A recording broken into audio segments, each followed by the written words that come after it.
Matthew, tell me about where were you born? Where were you born and raised? I was born and raised in Vancouver, Washington, right across from Portland. Yeah. It's kind of funny. It's like one of those cities where where are you from? Vancouver, and they're like, Canada, like Washington. Yeah, your whole life you've probably been saying that. Yeah. And what was your home life like? Oh man, my upbringing, man, it was bad, like really bad. I was tormented and abused just mentally from the very beginning as a child. My brother's dad used to take me and put me in the manhole in our alley, and that all started because our neighbor Randy used to take me and my brother to Sunday school. Well, my brother's dad, how I learned he didn't agree with any type of organized religion or whatever. He took the picture stories. Me and my brother came home with these comic books, because it was the 80s, and they were trying to even make Jesus in the Bible comic book, which was kind of genius, Of course. But relate to kids, the kids.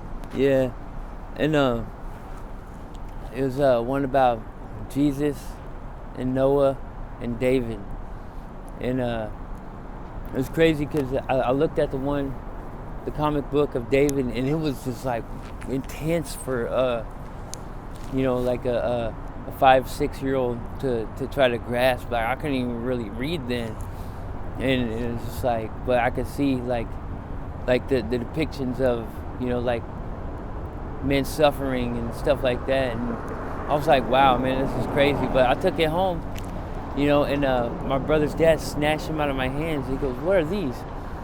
And I think he was offended that they were put in comic book form because he's such a comic book nerd himself, you know what I mean? Okay.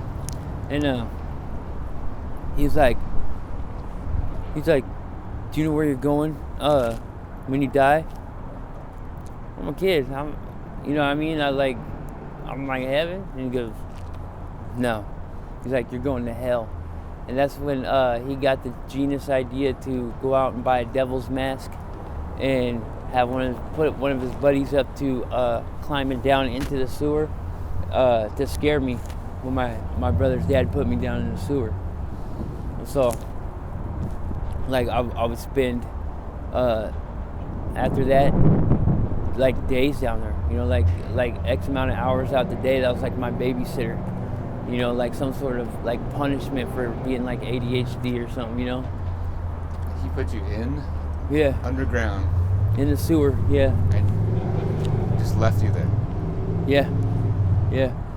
Put the top over, and when you look down there, there's this like archway, and it was crazy because I tried to bring it up to him times, in my adulthood, and he like deflects. He's like, oh, that's just something your mother said so you would hate me. I think he has some sense of regret and remorse there, and it's too hard for him to even go, God, I did that to a kid. Yeah. I'm interested. Number one, that is fucked up, and I'm sorry that happened to you. Yeah. That is like capital T trauma for a kid. Anybody. That's brutal. That's child abuse. Yeah. It's like break you from the beginning. I mean, I have 2 little girls that have just turned 8 and 10. Like when they're 5 and 6, like just little tiny people. Yeah. I'm sorry, man. Yeah, I have 4 kids. I have boy, girl, and my 2 oldest kids are 20, and my youngest of my 2 kids, Donovan and Autumn just turned 18. My youngest turned 18. She was in foster care because her mom was strung out on meth and stuff. Yeah. And lost her while I was locked up. And so that's what made me lose my rights to my own daughter because they're like, oh, you're in there, you know what I mean? You've proven to be not good for society or something. Just took my rights away from me. Because you were in jail? Yeah. They took them? Did you sign something to like sign them away? No, they didn't even have to this time. Like they tried to press me to do that throughout the years. Right. And I'm like, no, that's my kid, you know? Like, I'm not signing away nothing. And this time they just took it away. But it was crazy because I had to look at the facts and reality of it as well, you know? Like, I was like, I can't even provide for my own daughter. I'm in here. My kid's mom can't provide for our daughter. She's out there, you know what I mean, in her own head, like lost in the world, you know. Like they found like 10 different drugs in my daughter's system when they came in. CPS came and took my daughter. Because like the reason they got involved was that my kid's mom's brother-in-law was molesting my daughter, and so they intervened. But my daughter ended up with a nice family though, and like so I was able to like be a part of my daughter's life still too, and they're good people. Like because of them, my daughter's gonna be able to go to college and stuff like that, you know, like. Because we're poor, you know, like my family, we're poor. Like when you grew up, were you poor as well? Was it like poverty as well? Yeah. Tell me. Well, I'm curious too. You said something like my brother's father. Why do you use that? Why do you say it like that? Not your father? No, yeah. In my heart, he's my dad. But even though he abused me, yeah. Well, like only father figure you had, kind of thing. No. Later, as a man, my mom married this guy Casey. He made beef jerky. He was freaking awesome. He was like the first real dad I had, you know, like work on cars and stuff. But was it your blood brother or stepbrother or? I'm trying to understand. What do you mean? Like I don't know. It's curious to me that you said my brother's father and not my father. Yeah. You know yeah, I mean? because I had a different dad. Okay. Gotcha. But for a long time he I thought he was my dad. Yeah, you didn't know. Yeah. My dad, man. My dad actually ran Vancouver and so many parts of Washington. Most people don't even know. Like he was a biker. Like back in the early '80s, he lived like a double life in the '80s and '90s. He was a journeyman carpenter and a biker / hitman and meth cook and like he knew all the major bikers. Like he was nobody to be messed with. Like he actually ran, you know, the underworld. Like and he kept me out of that. You know what I mean? So what you had a relationship with your real dad later on, I assume? Barely. Like once I tried to get to know him, and the more I learned, it was like, man, like damn, my dad was like a kingpin / like hitman / like piece of shit for not even being there, you know, like all that shit too. Like, wait a minute, a lot of mixed things, I'm sure. He used to push me away a lot, but I even miss him too. Like I tried to get to know him, my real dad.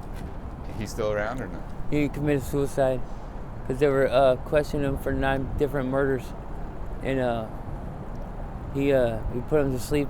He put himself to sleep, carbon monoxide poisoning, in his in my grandpa's workshop, who had committed suicide 2 years before my dad did. Wow. So like I would be a 3rd generation suicide. They say it's like an 80-something% chance that I'm gonna end up like offing myself. And I was like, damn. What? I mean, how do you wrap your head around that? I think what I take from it is they put these percentages in place for you to combat them.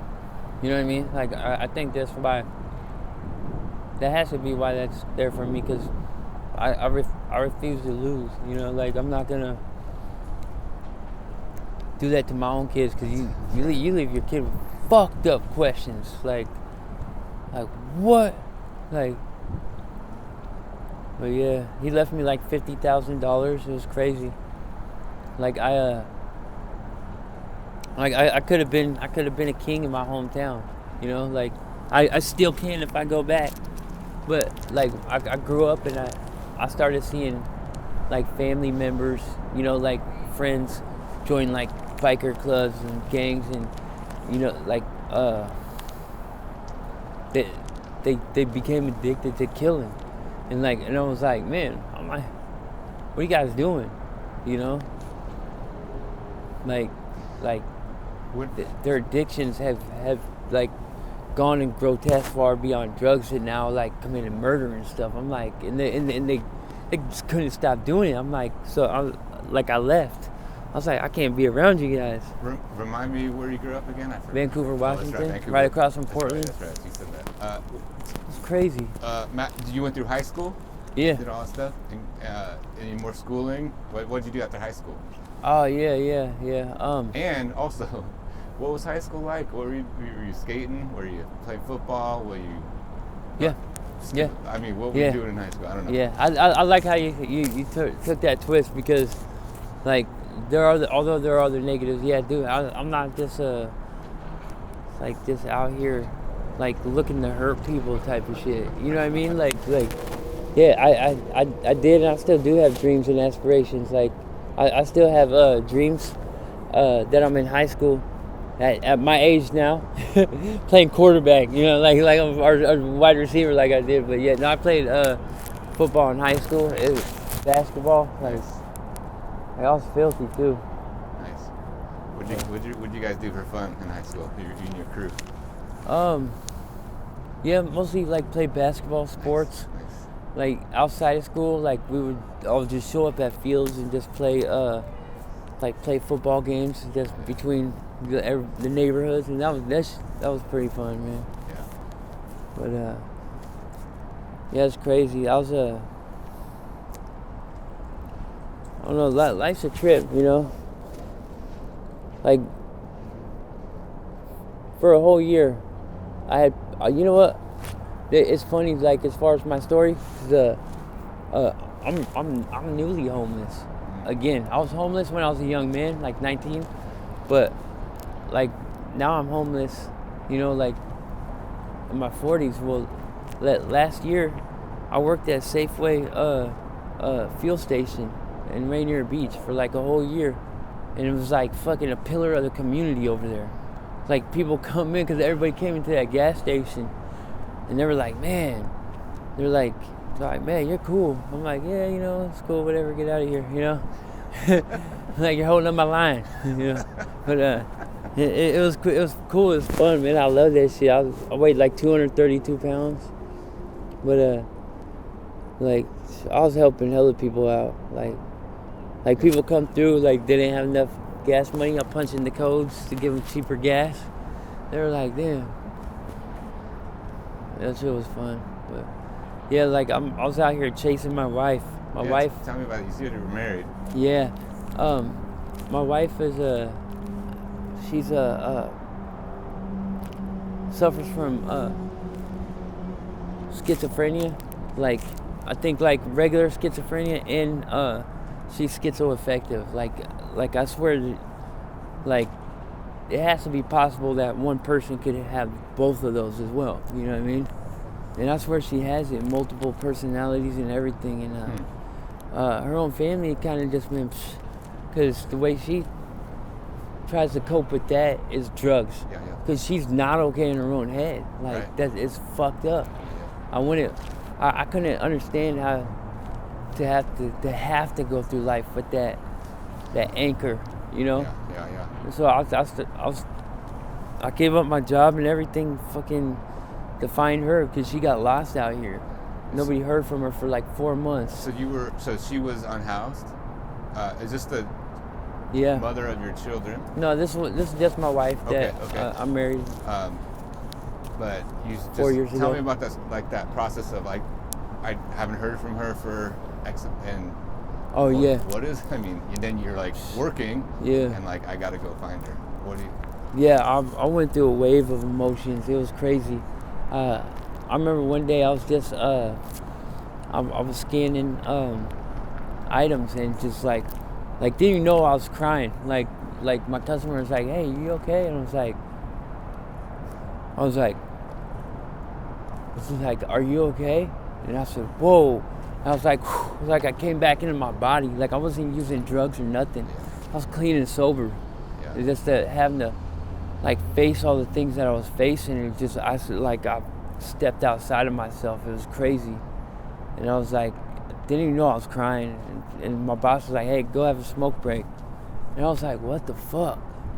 And I just I went out there and I sat down and I thought about the things that were actually making me cry. And I was like, what the fuck? Like, oh my God, you went through that? I was like, whoa. Like, it was just crazy, but... And so you quit that job, and which was in Renton, you said? The gas station job? South Seattle. South Seattle. Rainier Beach. And then... Like, it's on the... Right, Rainier Beach, sorry. It's on the cut line of all those.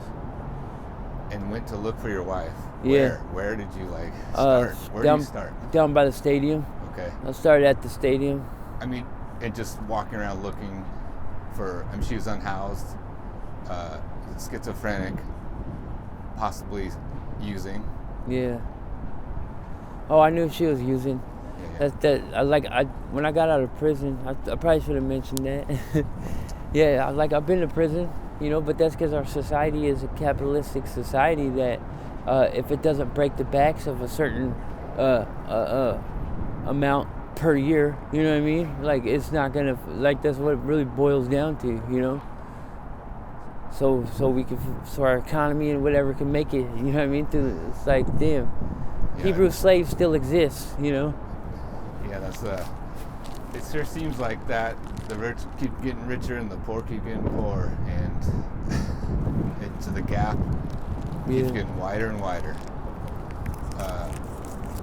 So did you? I mean, so you when you moved, is that when you became unhoused? Well, actually, no, I ended up relapsing, okay. Because I felt like I had to use drugs, just like I had to make a choice.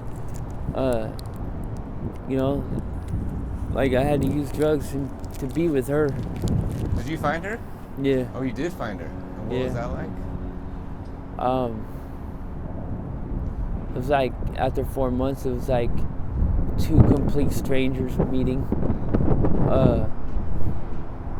All over again. It was weird, and it was my wife.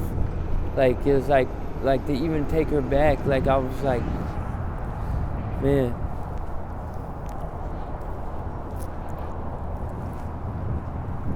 But I can see now that's where I let her walk all over me. You know what I mean? Like, in a way, you know what I mean? It's like, because I know she's done bad. She constantly accuses me of cheating and shit. Like, she's like stabbed me in the streets and shit. I'm like, goddamn. But I think the way people's view on a lot of us homeless is like based from fear, you know what I mean? Like of whatever they've seen on like the news or something like that. Like, oh my God, all fucking homeless people are rapists and thieves and carjackers and all that stuff. Like, no. Well, that kind of leads me to my next question. Matthew, what would you want the people of Seattle to know? I don't know. I think it's up to us to be like kind to one another in passing, because that's the only way I think we all really make it as a society. When somebody says, "Hey, do you have a dollar?" You know what I mean? Like yeah, like I remember when I worked at Safeway. Like sometimes people come in and they're like, "Look, man, I gotta tell you, I'm really hungry. And they're asking me, and I work there. I'm like, oh yeah, man, get something to eat. You know what I mean? Like, I think it's those little kindnesses. You don't have to do them all the time, but the more we're able to do that for one another, it's like we really find peace, Like we got all these groups that come out here, right? Like Hope and outreach and stuff like that, and they come out here and they make sure we're fed. They bring us extra clothes and man, like the outreach is pretty cool and amazing. Like it's like I want to give those people like 100% props, because they're like they help us get through, like with the hand warmers and stuff like that. Like some of us may have chose to be homeless, some of us haven't, but the fact is that, you know, like sometimes that's how you have to live, you know, like just to get back on top. But I'll bounce back. Like even though I got left behind from the sweep, like everybody got housing, and I was pissed. Like I showed up because I had to go take methadone to try to get off the junk that I'm on, you know, and I came back and like they're gone. I'm like, fuck. Or like they would show up right when I wake up. I'm like, man, I have to dose, but yeah, I'll come back and talk to you. And like I come back, nobody's there. I'm like, fucking didn't want to do extra work. You know what I mean? Like so you like missed the window? Yeah. Yeah. And so like I'm still left out here. Yeah. Like that's how I end up living under monuments. No. Tell me about your wrist or your hand. What's going on there? What happened? Oh man. So when you're 40 and you're still trying to skateboard to have fun, and you're trying to prove to your friends that you can still do these tricks of your youth. You can do in your mind. Yeah, yeah. Your body. Yeah. It tells you a different story. Yeah. That was my thing. I used to skate when I was in high school. That was like my thing. Yeah. But I get on the board now. I'm like, whoa. Yeah. It's different. So you did that skating. Yeah. Sorry. Bit my finger all the way back. I was like,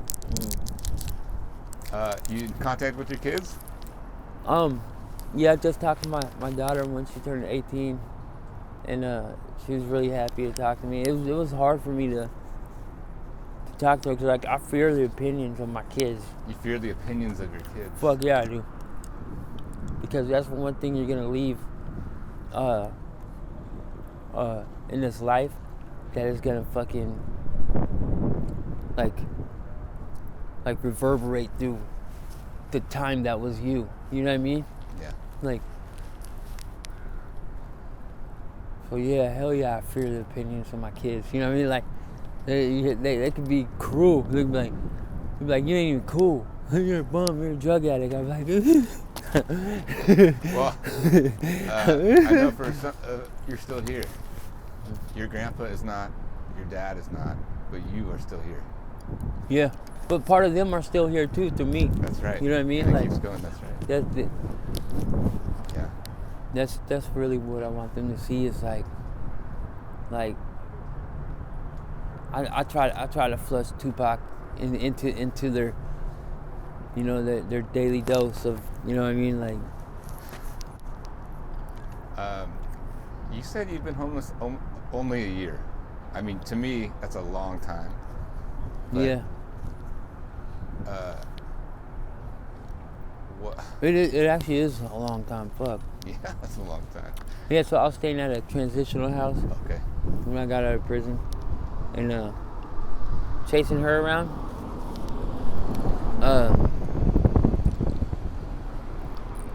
I don't even know how it happened, but I just don't.